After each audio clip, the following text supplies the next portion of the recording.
इतना समर्पित डॉक्टर मैंने पहले कभी नहीं देखा। जैसे ही किसी मरीज की हालत बिगड़ती है, वह दिन रात उसके पास ही रहता है और इलाज करता है। दरअसल कुछ ही घंटे पहले जैक को अस्पताल लाया गया था, क्योंकि वह दौड़ते समय गिर गया था।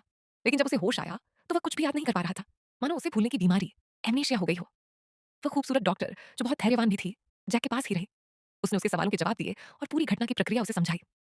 ये सब सुनकर जैक थोड़ा भावुक और बेचैन हो गया और बोला कि वह घर जाना चाहता है। खुशकिस्मती से डॉक्टर ने समय रहते प्रतिक्रिया दी, नहीं तो उसकी चोट और भी गंभीर हो सकती थी। लेकिन तभी अचानक जब जैक की नजर अनजाने में डॉक्टर के सीने पर पड़ी, तो उसका मूड तुरंत शांत हो गया और वह आज्ञाकारी बच्चे की तरह अस्पताल के बिस्तर पर लेट गया। कुछ जरूरी हिदायतें देने के बाद डॉक्टर थोड़ी देर के लिए बाहर चली गई। रात हो चुकी थी। जैक गहरी नींद में था। तभी डॉक्टर धीरे धीरे उसके पास आई, बैठी और उसे दवा खिलाने की तैयारी करने लगी। उसने मेज से दवा उठाई और उसे अपने मुंह में रख लिया। जैक इतनी गहरी नींद में था कि डॉक्टर ने उसे जगाने की जरूरत नहीं समझी। आखिरकार मरीज की हालत अभी बहुत गंभीर थी और वह हिलडुल भी नहीं सकता था, इसीलिए दवा सीधे उसके मुंह में डालनी जरूरी थी। दवा देने के बाद अब उसके खास इलाज का समय था।